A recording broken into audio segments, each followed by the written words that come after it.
kembali berada di DPR setelah lama ini agak beberapa bulan kelompok kerja nggak bersilaturahmi di DPR pasca undang-undang yang sudah kita perjuangkan disahkan.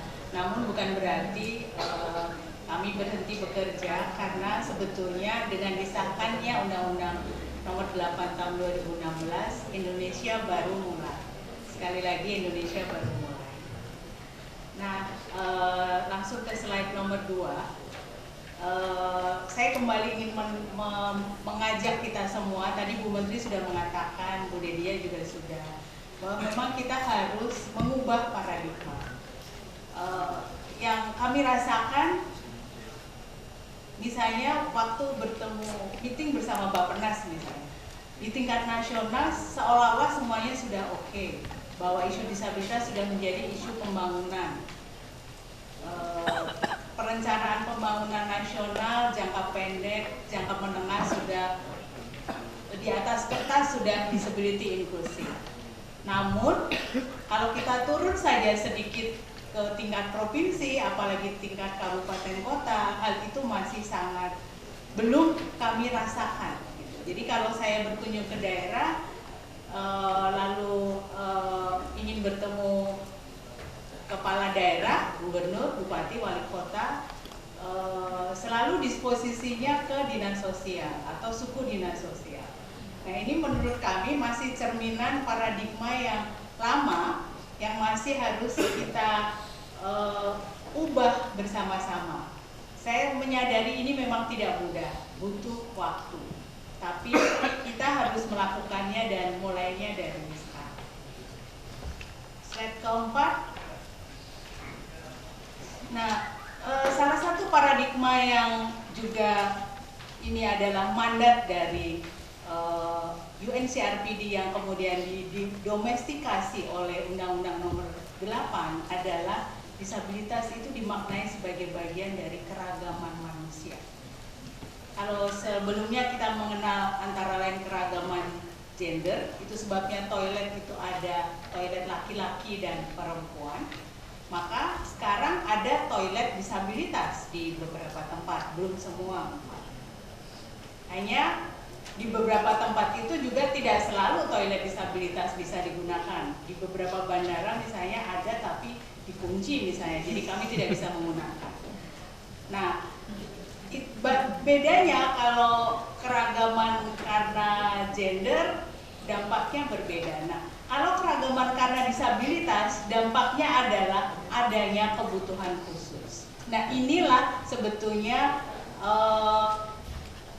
salah satu inti sari dari Undang-Undang Disabilitas, bahwa penyandang disabilitas itu adalah warga masyarakat yang memiliki kebutuhan khusus, dan kebutuhan khusus itu harus dipenuhi sehingga penyandang disabilitas yang berbeda kondisi fisiknya atau intelektualnya atau mentalnya dapat melakukan atau berpartisipasi penuh dalam kegiatan di masyarakat, berbangsa dan bernegara, sama seperti warga negara lain yang tidak menyandang disabilitas.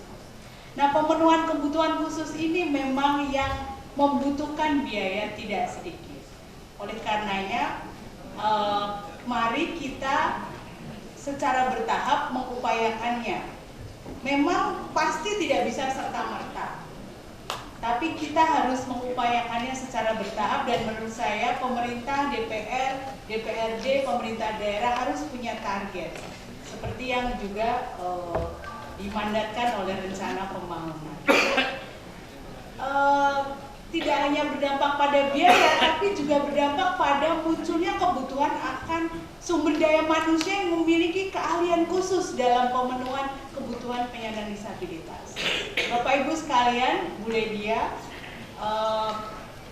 salah satu kebutuhan saat ini yang sangat tinggi adalah ahli terapi untuk anak-anak yang disabilitas ganda atau multi. Saat ini memang sudah ada, dikelola swasta, tapi harganya wah. Sehingga keluarga yang memiliki anak disabilitas di kalangan menengah ke bawah sulit mengakses layanan terapi tersebut. tersebut. Seperti tadi Bu Menteri katakan, yang ketemu dokter ahli ortopedi dari Inggris, yang orang-orang yang memiliki gangguan dengan pertumbuhan kakinya, nggak perlu operasi sebetulnya. Nah, kondisi di negara kita adalah kekurangan ahli di bidang tersebut. Nah, menurut saya ini salah satu hal yang perlu kita akselerasi, kita berikan perhatian supaya ada lebih banyak ahli yang mau belajar untuk melayani penyandang disabilitas, termasuk pelayanan-pelayanan yang dapat dijangkau oleh warga negara yang tidak mampu. Sudah ada sekelompok psikolog yang menangani anak berkebutuhan khusus gitu, tapi sekali datang bikin janji 150.000 per jam. Kalau dia orang tuanya buruh, tentu tidak bisa mengakses layanan tersebut. Dan ini harus menjadi bagian dari bisa layanan rumah sakit atau layanan sekolah, belum lagi layanan terapis. Kantor saya mengelola pusat sumber yang sedang mencari terapis yang mau bekerja dengan harga sosial. Itu tidak mudah Bapak Ibu, mencari sumber daya manusia yang semacam itu. Dan ini harus kita cetak. Sekali lagi harus kita cetak melalui lembaga-lembaga pendidikan yang ada di negara kita. Slide berikutnya, Undang-Undang Disabilitas tadi sudah dikatakan oleh Bu Menteri adalah undang-undang yang multisektor. Nah, ya sempat kami mendengar misalnya waktu kami melakukan roadshow ke kementerian, Kementerian Kominfo mengatakan kami tidak ada kaitannya dengan disabilitas. Tapi beberapa waktu yang lalu saya mendengar bahwa Kominfo mengadakan training for trainers untuk mengajari calon instruktur yang mengajarkan komputer untuk tunanetra. Artinya sudah ada gerakan di Kementerian Kominfo yang semula kami mendengar bahwa mereka tidak merasa ada urusan dengan disabilitas, tapi ternyata di dalam program-program kementerian ternyata sudah ada. Nah, ini juga perlu diturunkan ke pemerintah daerah, bahkan sampai ke desa, bahwa isu disabilitas itu multisektor. Ini yang proses yang menurut saya akan membutuhkan waktu yang tidak sebentar, tapi sekali lagi kita harus mulai. Slide berikutnya. Nah, tantangan terbesar yang kami temui di daerah adalah ini, sistem otonomi daerah. Karena faktanya kan memang negara kita mengadut sistem otonomi daerah.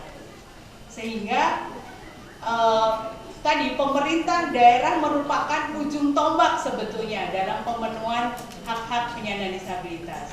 Oleh karena itu, kami mengharapkan kegiatan sosialisasi FGD semacam ini tidak hanya kita lakukan di Jakarta, mari kita lakukan dari Sabang sampai Merauke. Dan menurut saya ketika kami berdiskusi dengan berbagai stakeholder, seharusnya kegiatan seperti ini menjadi bagian dari kegiatan Kementerian Dalam Negeri. Karena memang meskipun sudah setengah tahun kira-kira ya disahkan, kalau kita jalan-jalan ke daerah, masih banyak stakeholder di unsur pemerintahan daerah yang belum menyadari bahwa ada Undang-Undang Nomor 8 tahun 2016, bahkan di Pemda DKI. Slide berikutnya. Nah, karena multisektor, maka dibutuhkan mekanisme koordinasi. Karena tidak bisa dipungkiri dalam implementasi Undang-Undang Disabilitas nanti akan ada irisan-irisan atau singgungan-singgungan antar sektor atau bahkan antar pemerintah pusat dan pemerintah daerah. Tadi pagi sebelum masuk ke ruang diskusi, saya sudah curhat pada Bu Ledia. Ada satu contoh realita yang kami dari Persatuan Tunanetra Indonesia sudah memproses, mendampingi sejak tahun lalu dan memang masih belum ada keputusan. Kami berharap ada diskresi yang bisa dibuat oleh pemerintah demi untuk kepentingan rakyat. Kami menyadari bahwa mengelola pemerintahan ini memang harus ada prosedur, ada birokrasinya. Tapi rakyat berharap tentu birokrasi itu jangan sampai merugikan kepentingan rakyat. Oleh karena itu, contoh kasusnya adalah SLB, sayang Pak Gubernur Jawa Barat tidak hadir ya, di Bandung, di kawasan PSBN Piataguna milik Kementerian Sosial, itu ada SLB negeri untuk tunanetra yang berada di bawah Pemprov Jabar yang membutuhkan pembangunan baik secara fisik maupun fasilitas, sarana prasarana dan sebagainya. Dan proses ini belum bisa dilakukan meskipun pemerintah provinsi bersedia mengalokasikan dana karena ini adalah aset Kementerian Sosial. Nah, menurut saya ini hanya salah satu contoh. Nanti kalau kita jalan-jalan dari Sabang sampai Merauke, kemungkinan besar kita akan menemui hal-hal seperti ini yang tentu kami dari masyarakat mengharapkan agar bisa dilakukan proses-proses yang lebih berperspektif pada pemenuhan kebutuhan masyarakat atau rakyat Indonesia. Kita langsung ke slide 11. Maaf, slide 12.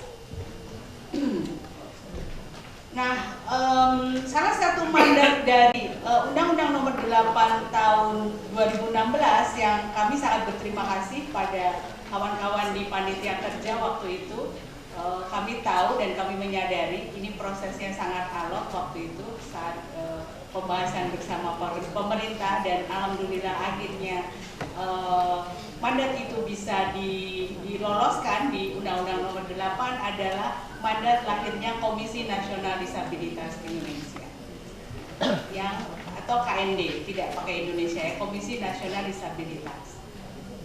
Nah, menyadari kebutuhan ini sudah kami dari organisasi disabilitas yang bergabung dalam koalisi dan membentuk kelompok kerja sudah melakukan perjalanan yang cukup panjang, termasuk perjalanan belajar bersama-sama berbagai komisi nasional yang saat ini sudah ada, dan akhirnya sampailah pada kesimpulan bahwa memang harus ada Komisi Nasional Disabilitas yang tidak hanya menjadi pengawas implementasi Undang-Undang Nomor 8 Tahun 2016, tapi juga akan menjadi mitra pemerintah dan DPRD dalam pembangunan kebijakan-kebijakan yang disability inclusive. Karena Komisi Nasional Disabilitas ini nanti di dalamnya akan diisi oleh komisioner yang sebagian besar berasal dari kalangan penyandang disabilitas yang sudah sejak lama bergelut dengan isu tersebut, sehingga lebih memahami bagaimana solusi terbaik untuk mengatasi persoalan-persoalan yang dihadapi oleh masyarakat penyandang disabilitas di Indonesia. Slide berikutnya, nothing about us without us. Ini adalah partisipasi masyarakat penyandang disabilitas, salah satu prinsip dasar yang dimandatkan oleh Undang-Undang Nomor 8 Tahun 2016, dan pada saat memproses Undang-Undang Nomor 8 kami begitu merasakan bahwa proses ini karena partisipasi masyarakat penyandang disabilitas sangat penuh, sehingga aspirasi kami, kalaulah memang undang-undang itu belum sempurna karena kesempurnaan hanya milik Allah, setidaknya sebagian besar aspirasi yang kami sampaikan melalui DPR itu bisa terjaga dan direalisasikan dengan lebih maksimal. Dan kami berharap semangat nothing about us without us dalam implementasi Undang-Undang Nomor 8 ini bisa terus dilaksanakan, termasuk sampai di tingkat daerah. Sebagai contoh, minggu lalu kami dari komunitas penyandang disabilitas diundang oleh DFAT di Kedutaan Besar Australia, karena mereka sudah mendengar Indonesia sudah memiliki Undang-Undang Nomor 8 tahun 2016 tentang disabilitas. Artinya kerjasama antara pemerintah Australia dan pemerintah Indonesia, sebagaimana yang memang juga prinsip itu sudah dipegang oleh pemerintah Australia, harus disability inclusive.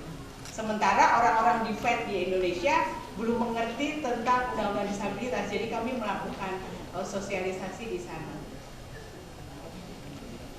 Nah, slide berikutnya adalah tentang pendidikan.